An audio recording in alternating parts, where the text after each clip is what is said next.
I was challenged by Luciana and Matt to sort of just to do a really, I suppose, an overview of some of the GHG regulations. And I think what I also then thought was, well, actually, let's look at some of the context behind this. So what I wanted to do was to look at sort of really where this has come from. So looking at the 3 of the 10 core principles from the SDGs, and look at then at some of the sound bites. And the reason for choosing that is to sort of try and highlight the fact that this is a current, ongoing topic that is being debated in many, many forums currently. So not a single forum.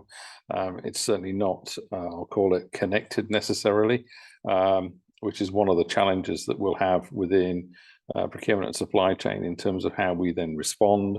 And then a look at the sort of the scope 1, 2, and 3, and then some of the specific legislations before we then open it up to some Q&As at the end of the session. So hopefully that works for everybody. So without further ado, just launching straight in, you'll see that principles 7, 8, and 9 are quite salient to what we're talking about in terms of scope 1 and 2 and 3.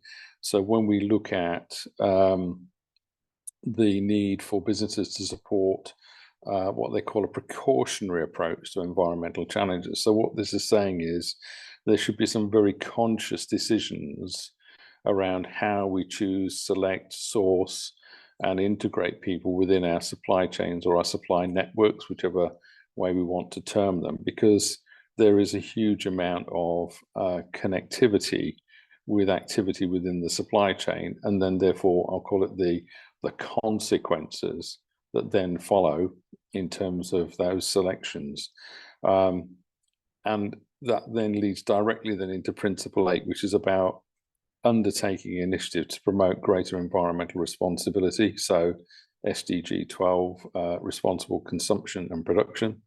So this then looks at the way in which we then not only consume products, but how we produce them, but also for my money, also thinking about the whole circular economy piece and the way in which we bring goods and services back into our supply chains. In other words, they're not just linear. They actually think about the way in which we can then harvest, recycle, repurpose, recondition, whatever it is, the goods and services that we are consuming within our production. And then finally, principle 9, which is about the development and diffusion of environmentally friendly technologies. So this is thinking about how can we use and deploy technology to our best advantage to deliver the insights that we need in a very complex, usually global supply chain. So thinking about the different, I'll call it geographies, the different complexities and the interactions that we have within a supply network are hugely complex and are certainly not the sort of thing that we could contemplate without the support of technology, digital solutions, LLMs, large language models, etc., to actually think about the way in which we can conceptualize and develop a number of scenarios around how we can most effectively deploy supply chains and supply networks. So a very important point at the very start of the thought process about what is the supply network, what is the supply chain that we actually need in order to service our organizations.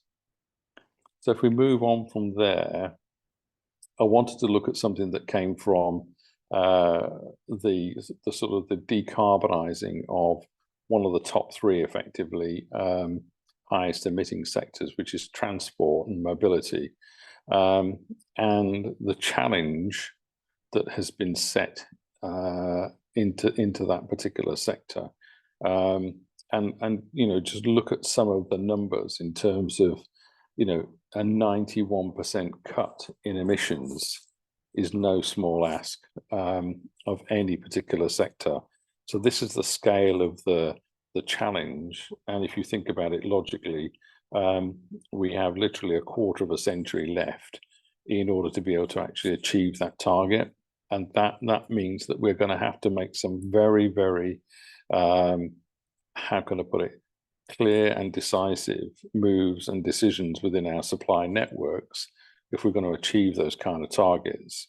And you just look at the amount of money being spent now on low emission vehicles and the infrastructure, $3 trillion, and you look at the sort of the way in which, EV, electric vehicle sales are going. And that's not just within the personal space, but it's also in the commercial space. Many smart cities are now moving towards more interconnected sort of networks of transport. They're looking at more and more solutions around EVs, and dare I say, certainly in the commercial fleets, the use of hydrogen, the use of ammonia as a fuel source, etc. So there's lots and lots of other things that are happening, but the recognition is that from that sort of forum, they are recognizing that more and more this drive, and the operative word for me there is collaboration between private and public institutions to sort of deliver the scale of development. So this is about saying we can't simply have a situation where the private sector is sort of on one particular course or strategy, and the public sector is on another course. We can't have that situation. So therefore, we do need forms of what I call radical collaboration in order to make those kind of connections and step changes that are necessary. And as we say, we go back to the original figures of a 91% cut to stay within the 1.5 degree warming limit. That's going to require some quite strategic level collaboration. Looking at new technologies, looking at sort of, the different things around sort of hydrogen, syn fuel and fuel cell EVs, hugely important, looking at sort of the scaling of different technologies, and particularly where some of these are quite new, looking at the ways in which we can learn from some of the early adopters of new technology in terms of solar and battery power, how we can then cross-fertilize some of those ideas and get them to seed in other areas, whether that be in, wind, hydro technology, sea power, whatever it happens to be. But we need to think about how we can cross-pollinate that and cross-fertilize those ideas and technologies much wider than we are currently doing, which again means that there's going to have to be cross-industry collaboration in order to make that happen. One of the things that, in fact, oddly enough, we were talking about in a session earlier today at the university around this whole question of, talent within the value chain, and the need to nurture, if you like, in a sense, that connectivity between engineering, procurement, commercial, etc. And then obviously, clearly, there is a role for governments and indeed other bodies to think about the ways in which they can play their role in that decarbonization agenda. So from the readings of the discourse in the lead up to COP28 and those that have been following it from COP27, we can see that in COP27, the steering committee recommended the creation of a net zero data public utility. So this is about, again, cross collaboration and getting to a point whereby we can understand much better the data on 400 high impact companies. And in fact, this information will be played into COP28 as part and parcel of the intended sort of integration towards the UN framework on climate change and climate action portal. So there's clearly money being invested at the moment, and these are sort of, certainly for the members of SPP, these are areas whereby we can go and harvest insights to then consider and take back into our own organizations and think about, so what does this mean for our organization? What can we learn from this? What other things can we possibly consider or do? in terms of our own particular challenges, our own particular supply networks. Another one that has always been a keen interest of mine, and particularly when I think about, I think from the data just a few years ago, where recovery of and recycling of batteries was just 3% of the total production output globally. You think about that number, and that's a staggeringly low number in terms of the amount of virgin materials then that is then consigned to waste. Particularly when we're talking about the need to create 300 mega global mines just to mine the amount of lithium to keep up of the pace of production of battery production between now and 2035. So we think about some of those conflicting dynamics.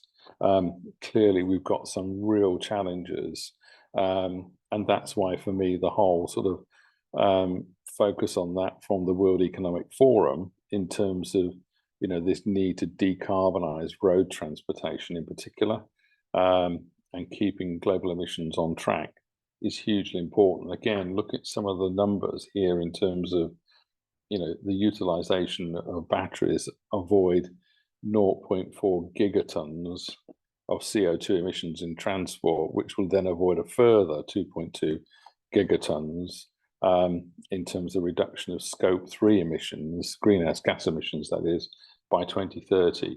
So we look at all of these factors, and of course, it's a bit like your interest rate in your bank. You do something very early on, the compound effect of that ripples through multiple years as you move through the sequence, particularly in activity that flows through into a global supply chain. And I think, just thinking of some of that context and then thinking about then as we move through then into, so what does this mean?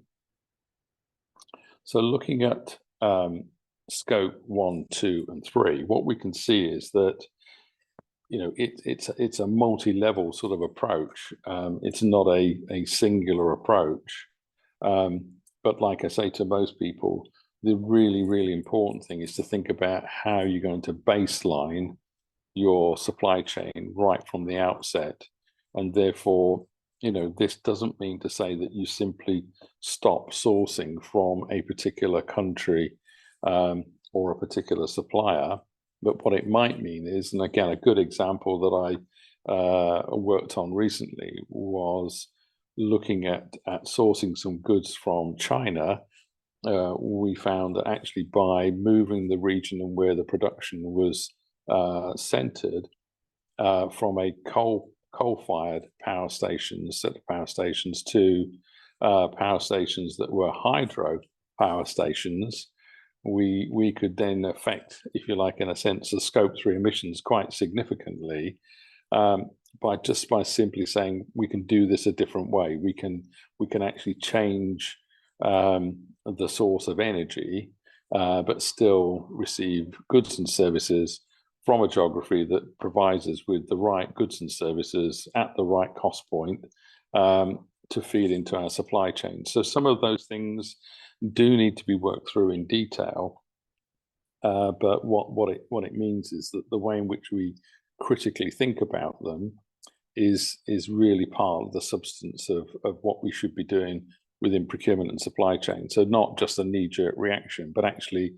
interestingly, getting into the detail of so how are our supply chains, our supply networks constructed, and breaking those down into the individual elements is where we then start to sort of find some of the answers. And in fact, it was interesting. I went to a conference in Barcelona last month, actually, and it was interesting that a number of companies had actually given examples where they'd used typical aggregation factors and assumptions in trying to analyze their supply chain, and found that didn't work for them. And what they really had to do was then to do the hard miles of working through the explicit details of exactly all the components that went into producing their goods and services.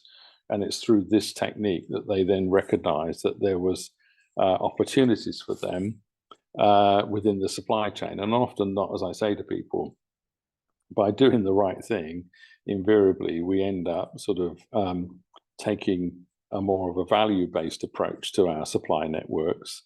And as a consequence, as all good procurement people do, because I've been one for many years, we end up taking cost out of our supply chains. So again, doing the right thing often yields the right answer. So I'm going to move on from here. So when we look at the EU Green Deal, and this is where the sort of the policy instruments start to sort of have impact in terms of what they're intended to do. So when the EU Green Deal was actually envisaged, it was an intent around designating zones or areas where there could be prioritization around, wind and indeed, for that matter, solar power, and that environmental consent was more favorably judged in those designated areas, and that there was more favorability towards then, developers in terms of reducing the barriers towards the speed in which they could then execute more environmentally and energy friendly wind farms, as an example, and transmission systems, such that they could then be put into effect much more quickly than the traditional planning and sort of permissions process that often many of these mega projects actually face. And obviously what the intention was to sort of drive that through not a regional basis, but actually then think about how that then cascades into a more optimized regional rather than national strategy. So how it then gets delegated down through the different regions rather than simply sitting at a national level and then delegating it to where the knowledge base sits at a regional level. So a very, very important shift in terms of that control and empowerment, but through a policy metric that we know is so important in this space. So when you start to look at that, you can start to see some of the, in this graphic, the way in which, again, this sort of aggregation, as you can see in infrastructure terms, where you get a clustering of wind farms as opposed to singular one-off developments, where you can then start to look at more collaboration at the multi-government level in terms of the approach that's being taken. So you can see that there are many effective instruments that they are seeking to pull. So again, it becomes a combination of factors, not a single factor, that brings about some of this change. When we start to then look at carbon-based adjustment mechanisms, so the CBA, we look at the way in which the emissions, if you like, in a sense, from a target point of view, need to shift from the 43% that we had as a baseline in 2005. It seems a long time ago, but the new emissions set for 2030 to a 62% reduction, bearing in mind, if we think about the transport sector that we looked at right at the very beginning, that still leaves a gap of 29% to fill between 2030 and 2050. So this is not the end of the journey. This is very much the start of the journey, but they're starting to break it down in terms of the way in which we can look at manageable steps within technology and the supply chain, and reconstructing those supply chains is so important. One of the things that all of us will recognize is that if we make that target so big that nobody can assimilate it or understand it, it then becomes it's almost like the mountain that's too big to climb. So what this instrument is trying to do is to break this down into what we call bite-sized chunks. In other words, smaller pieces that we can recognize, assimilate, and feel we have a reasonable chance of achieving And the same is true then when we start to look at sort of the emissions for vessels. Exactly the same principle. We look at sort of all the free emission allowances. We look at the carbon border adjustment mechanism. You know, we think about all of these things, and they're all broken down in terms of what we call more manageable steps or chunks within how we might then address the whole question of reducing CO2 emissions and all the other, dare I say, because it's not just pure CO2, as we know, it's all the other noxious gases that we need to focus on as well, that are also critical and are associated with directly with CO2 reduction. So in other words, it's the combination effect.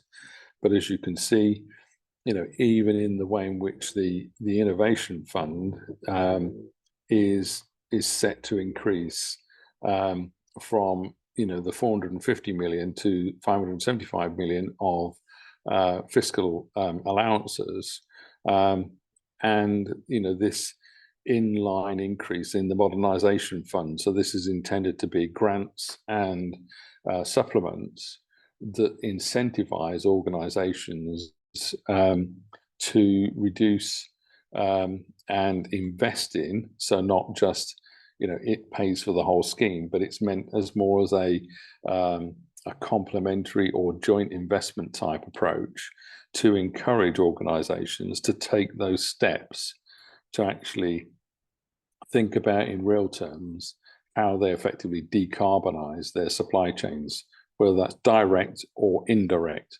And therefore, there are mechanisms set. And we'll talk more about the Inflation Reduction Act and some of the things that come through in there, because there are very similar principles in that in terms of investment and then what I call tie-ins. In other words, there are obligations for the organizations then accessing those grants and funds that tie them in then to a series of requirements and objectives in accessing those grant funds. So there are, in my terms, I'll call it strings attached to the deal, but they are quite intentionally put there to make sure that they have impact when they're actually applied. So when we look at the Renewable Energy Directive, and this is obviously the third iteration of that, it's a recast from the original framework, and it moves across, if you like, in terms of thinking through what the requirements up to 2030. And again, back to that principle of they're trying to break this down in terms of manageable chunks. So in other words, we can see then the 7-year horizon from where we are, or 6-year horizon if we think about moving into 2024, so that these are very tangible time periods where we can start to say, right, okay, I can see you know, how much renewable energy we've got to produce, how much more that we've got to think about in terms of conservation, if you like, and the shift in terms of creating 42.5% of renewable energy by 2030. So therefore, we can start to think about this in terms of, you know, how we get to some of these targets and deliver them.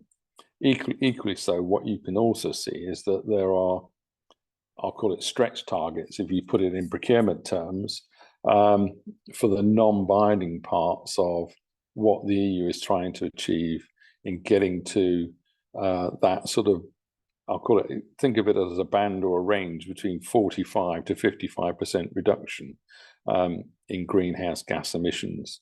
It creates, you know, more stretch in terms of the mandatory target set at the 32% level, which again is quite challenging. But again, you see that the need to pull through then what is called renewable fuels of non-biological origin, in other words, non-fossil fuels, effectively, such as hydrogen.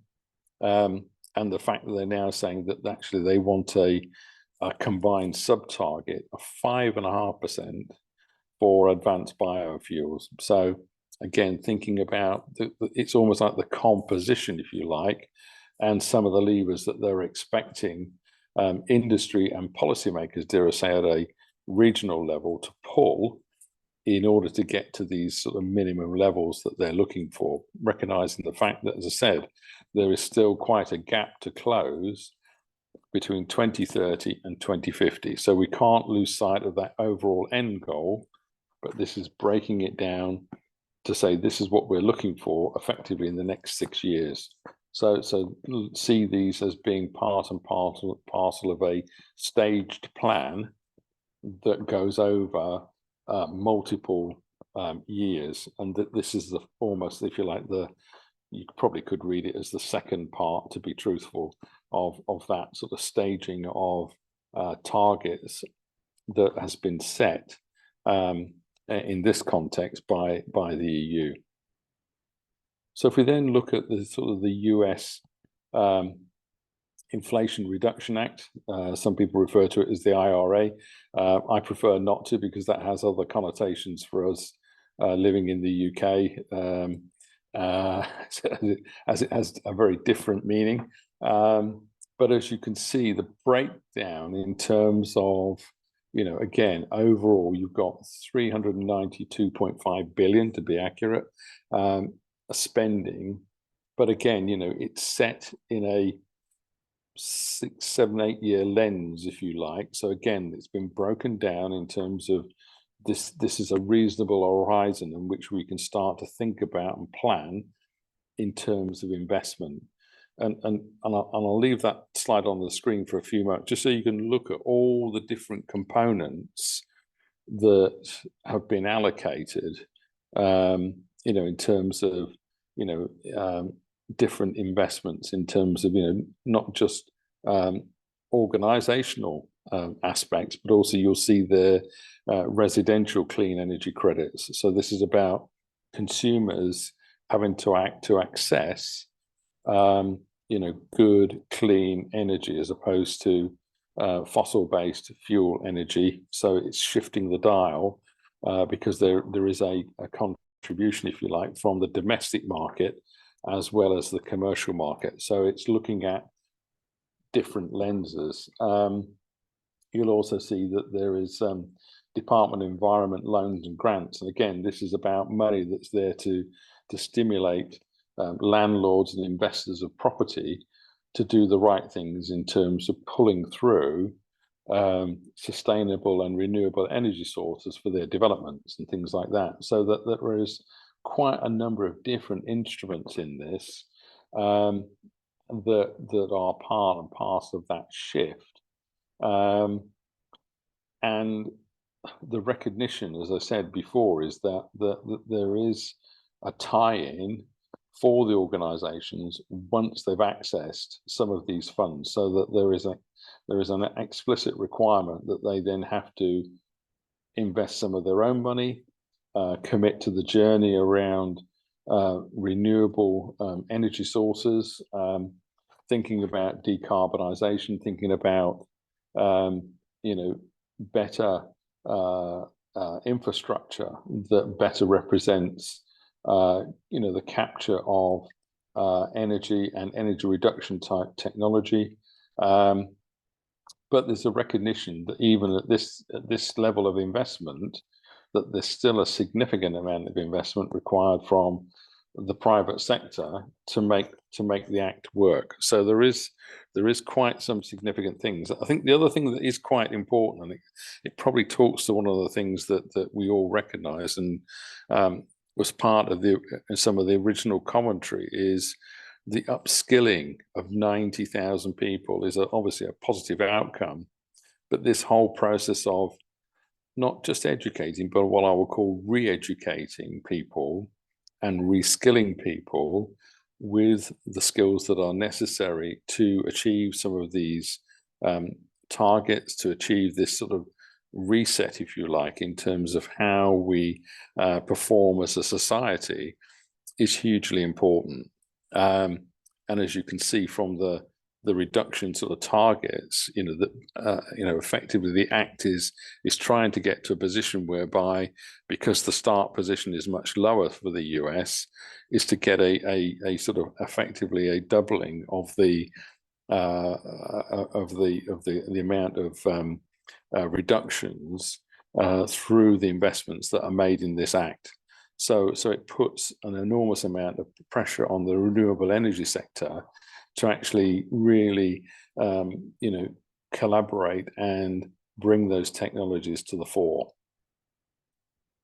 So when we start to look at it from a different perspective, or I'll call it a different lens, this is what it translates to in terms of, this is what the mix, if you like, of tax incentives mean in terms of modifications and changes to programs over the next year. And I'm not going to read all of these out, but just to pick one at random, it means that $4,000 per vehicle consumer tax credit for use for electric vehicles. So this is about saying, the government is not going to claim the usual sort of sales tax, if you like, on a new vehicle that is an electric vehicle. It's gonna waive that effectively, but it is going to maintain the taxes on internal combustion engines at the same and probably an increasing level of tax. So therefore, they're driving the incentivization and closing the gap on the investment on new technologies to enable people to buy more environmentally friendly products and solutions going forward. So you can see that this is what it translates to when we put it into real terms across different areas, if you like, of the industrial sector. So the one thing that I did want to sort of highlight as well is to say that is not the end of the journey by any means. And one of the things that I have done is sadly, because people like me do analyze these things, but actually 13% of the current and future legislation that is in the process of being enacted, falls within the area of procurement, supply chain, and ESG type legislation, which is the highest percentage that we've probably seen since the Second World War. So there is a huge uptick in terms of the legislation. And you can see some of this in terms of, conservation standards for battery chargers, efficiency standards for construction, vehicle infrastructure formula program. There is a lot of stuff coming through, and this is just a sample. This is not all of them. This is just a sample of the type of legislation that's coming through. So both the executive orders and the acts and other things that are currently being debated and passed has a huge, I'll call it, increased weighting towards this kind of activity. But as you can see, it's quite extensive and therefore means it's something that we need to keep a very careful eye on. So not just looking at the legislation that's been passed, but looking at the future legislation, even in the near term, which is what I call the next 12 to 24 months. These types of sort of, how can I put it, lists and forward information do give us a good indication to show us what the direction of travel is for future legislation. So therefore, it helps us to think about what are the things that we need to build in when we're thinking about what data to collect, what areas to focus on, how to construct our strategy with our supply chain partners. Where is it going to be likely that we're going to have to provide further clarity and or prioritization in our supply chains? Then this helps us with that sort of forward planning piece. So one of the things that I then did was to think about, so what are some of the predictions and projections for the legislation? Well, the reality is there's going to be more legislation. Big surprise, I realize, but that's the harsh reality.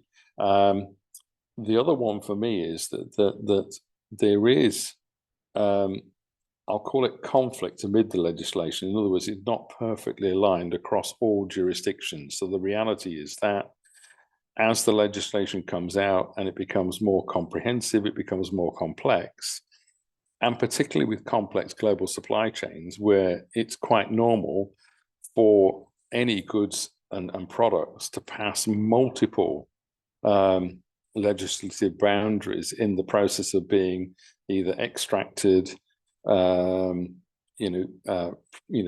formulated, produced, packed, shipped, and then consumed. It's quite likely that it will go through several legislative bodies before it lands into the hand of the consumer. Therefore, the difficulty for many organizations is working through which legislation do I observe, because there are no case precedents at the moment to tell us which one does take precedent in terms of at what point does the law apply. So therefore, there is some uncertainty in that, and therefore we just need to be very conscious and aware of that. And again, there is both direct and indirect impacts of legislation, which is predominantly in the sort of I'll call it in the reporting space, but obviously there is an intensification of ESG and sustainability requirements. That there's no doubt, and as we've seen, that there are real challenges in terms of meeting some of the requirements that we need to meet. But the essence of it is going back to saying, we really do need to sort of start now. Even if we don't have the perfect answer, we need to make a start, but we do need to benchmark where we currently are. Excuse me. So the consequences, obviously, again, one of the things that we do recognize is and is currently happening is this whole question of sort of, where the legislation then is starting to see sort of cases being filed before national courts. And as you can see, there is a growing intensity in certain geographies. So you look at sort of Canada, the US, and Australia in particular, but then closely followed by parts of South America, into Europe, France, the UK, etc. So, but this would just become a piece of growing momentum.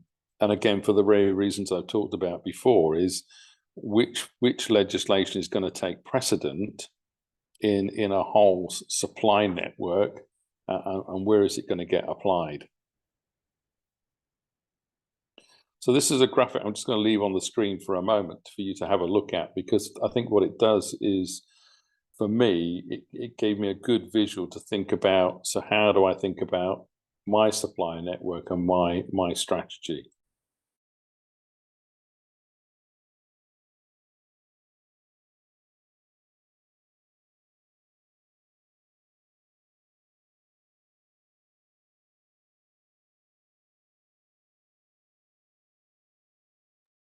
What I liked about it was quite thought-provoking in terms of the kind of things that we need to think about in setting our own strategies for addressing scope 1, 2, and 3. As we recognise, it's not all about the direct stuff that's within our immediate control, but it's very much far more, probably more like 80% plus, is in the scope 3 emissions. So therefore, we do need to think very comprehensively about what happens, and what we cause to happen outside of our immediate sort of supply networks.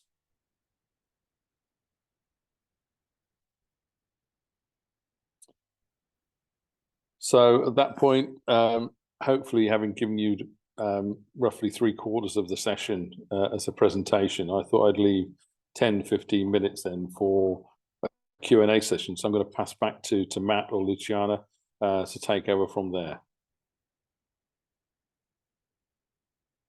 Thanks, David. That was fantastic. A great overview, and interesting that you looked at it from regulation can be seen as a challenge, like on a negative side, and then how there's opportunities as well coming through with the Inflation Reduction Act that we can look. I haven't seen any questions kind of come in, but I've got a couple that I'd like to ask you first, and then if people want to come off mute and ask the questions. So you've been a procurement person, as we are. We're used to getting the requirements come to us from a subject matter expert, and then we go and source what the requirements are. And the problem or the challenge in this space is we're supposed to be the subject matter experts, and there's a huge amount of information out there. What I've seen with the regulations is a lot of it's driven around, to two parts to my question. The regulation seems to be a lot around transparency in the supply chain and being able to report off that. And so do you kind of agree with that, or see, you know, what sorts of things could we start doing to try and cover us for the future of the regulations?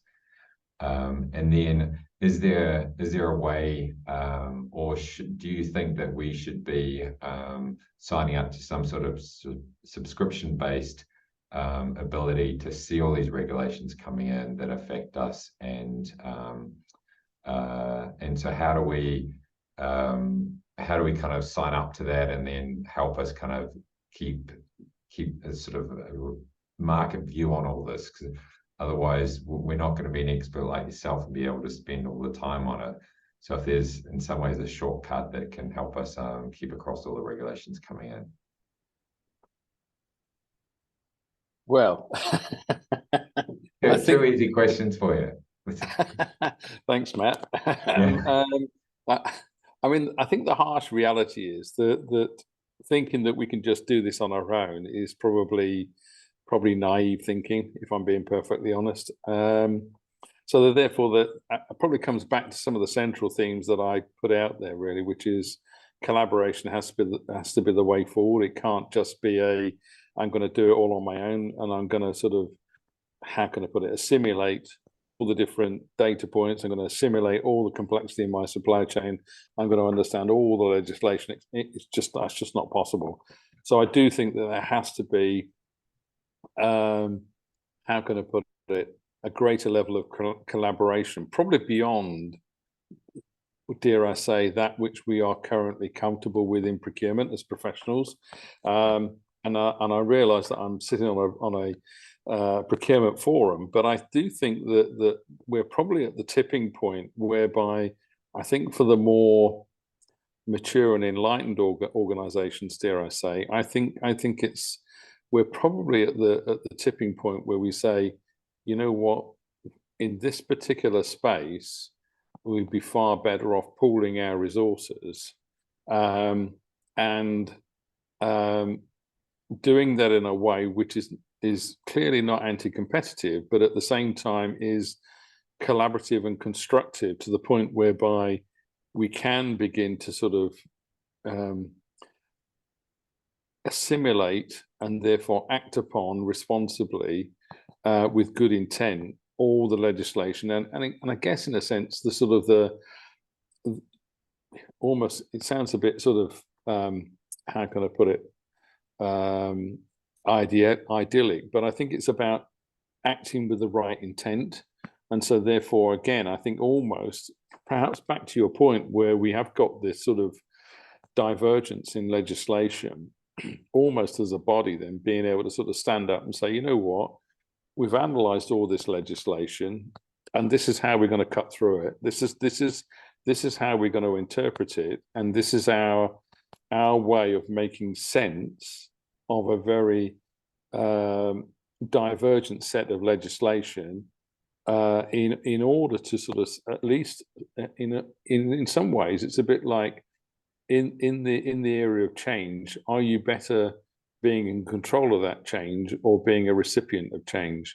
And I think it's the former, which is we're far better off, I'll call it, constructing and controlling that change and almost setting some of the priorities, the direction, and even some of the, dare I say, some of the decision making around, you know, how we interpret that, and setting some principles for ourselves, because I think that becomes a far stronger and more coherent way of moving things forward than simply sort of protesting that it doesn't all line up. So I do think that there is a role, if you like, for the likes of SPP and the professional bodies and others, if you like, in a sense, to galvanize themselves around a common cause and say, actually, this is what we need to do, because the harsh reality is, as individuals, as in professionals or individual organizations, we don't have the capacity or indeed the sort of the voice as a collective to be able to say, this is how we've interpreted this space and this is what we believe is the most equitable way forward. And I think it would enhance the profession if we were to take those kind of steps forward, I think. Yeah. Okay. Thank you.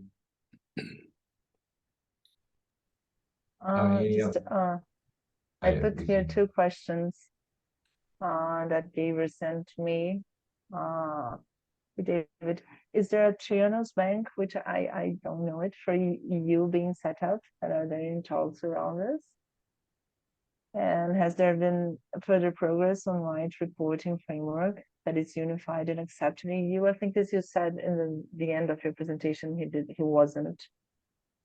But well, if you can talk about this.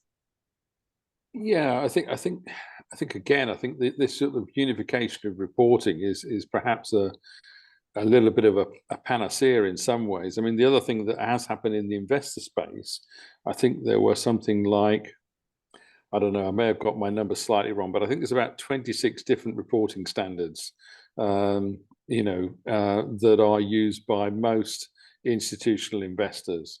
There has been the start of, as we've seen, start of some consolidation in there from FRAG and others to, combine, if you like, with other reporting standards, etc. So I think we'll see some of that happen. But I think that's going to be quite a slow-moving piece, if I can say. So I do think that, I mean, some organizations I do know for a fact are driven to report in certain ways or observe certain things in certain ways merely by the fact of who their principal investors are, because they're saying these are our priorities, this is how we want to report it, and this is what we see as being important to us and our investment portfolio. So I do think that in a similar sort of way as the investment community have sort of galvanized around that and formed their own voluntary coalition, I'll call it, of investment companies around sustainability or sustainable investments, I should say. This is where I think we can help ourselves as a profession, whereby we say, and this is what we're going to galvanize behind, and this is and again form almost I'll call it a voluntary coalition, a form of collaboration, if you like, that says this is what we're going to galvanize behind, and this is the way in which we will recognize and report from here. Because to do reporting for every single country and for every single piece of legislation separately, that's not sustainable either. So therefore, I do think we're going to have to think about how do we create that coalition for action around the reporting piece, because I think it's not sustainable, particularly with, as I said, future legislation coming. It would be naive to think that we can just simply accept that sort of growing body of reporting and stay silent. I think that would be the wrong thing to do altogether. Yeah, David, I was talking to a client of ours who, even within the CSRD, so one reporting requirement, are finding that they need to split from having reporting at a group level to reporting 22 different legal entities. And so they were then trying to figure out, how do I break down my spend and my emissions and relate it back to the 22 different legal entities, which is going to be a challenge in itself. So just within one legislation, I'm going to have that challenge. Well, yeah, because you know as well as I do, if you have a framework agreement for something and you've got multiple manufacturing sites that consume the same primary resources, or they use the same design or the same technology. I mean, I know from my pharma days that we would have some very, how can I put it, unified and very precise specifications around some of the products that we use to formulate pharmaceutical products. You can imagine that then just separating those out, because we did it across 86 different countries, to simply separate that out and say, there you go, that's all your disaggregated data. You're not going to do that. You can't. It's impossible. So that's why I say I think there has to be a degree of how can I put it, resetting, but through a responsible coalition that resets that sort of approach to how we do the reporting, because I think it's necessary and it's required, and that's the right thing to do. But I think simply disaggregating it, because that's what the legislation is asking us to do, is I think is a very passive response. I don't think that's the right thing to do. I think maybe I'll just jump in as well, if I may. So on that, right, I've just added a link here to the European Commission site on ESRS. So ESRS is the consolidation of a lot of the work that's been going on with all of these reporting bodies coming together under the EFRAG hat or umbrella, and a few other bodies. I would say, to your point as well, David, this is to be handled with caution, because it's questionable as to how much it weakens the necessary reporting. So actually, if we talk about reporting as a must, this is where it's going. But actually, to all of the things that you've been touching on, we don't just want to do the bare minimum, but we really want to have a really clear understanding of all of our emissions and everything. So I would say I put it in there to respond to the question that came through, but to be handled with caution. And it's all still developing, isn't it? Absolutely. And it's, as I said, like all these things, there's no simple answer. But I think it's working it through. But I think, again, it comes back to the central point, I think hopefully within the presentation, which was, if we do it collaboratively and we do it transparently, then my expectation would be that we would have a reasonable outcome that doesn't dilute any of the true intent of the legislation, which is we need to be transparent, but also, excuse me, we need to be tracking progress as well. So I think we can achieve those. So if we stay true to the aims and objectives of what the legislation is seeking to do, then we have a good chance, in a sense, I think, of putting together a reasonable proposition. But as you say, it's going to have to be approached quite, in inverted commas, delicately. It's not the sort of thing that we can rush in and do, and therefore I do think that that there is a role, if you like, for SPP and others to play in this space in terms of reasonable representation. Yeah, I'm certainly looking at that and creating sort of a real estate chapter, so we can start collecting other real estate companies and seeing what we can work together on. It's a bit unusual though, you're a competitor and you sort of know them, and you're not sure what you should talk about. It's a little uncomfortable in some ways, but I agree that we need to do it. And I mean, these things take a long time as well, right? That they don't happen overnight. And even trying to do things like understand your data properly, that's a multi-year project. That's not something you do quickly. No, it's for me, it's in the same idiom as setting up a consortium buying group, whereby you've got potentially competing organizations, but seeking to do, how can I put it, good things as a collective. But that nervousness in terms of tipping your data in, tipping your challenges in, tipping your problems and issues in to be fixed through a consortium, that's, as I said to you, I think this is where it is sort of entering a new era or territory, whereby we're looking to do what's called radical collaboration, which is, we know we've got to collaborate, but it's not something that we're going to do very, how can I put it, willingly or easily. So it does require a degree of challenge to get us to that position. Yep. Oh, perfect. Thank you, David. That's been very good. You're welcome. I think we reached our time here. David, thank you so much. Since the first contact we made, you were very great helping us. So thank you again That's all for right. being You're here very welcome. today. I'll be interested to Thank see you, where we Matt. go from here.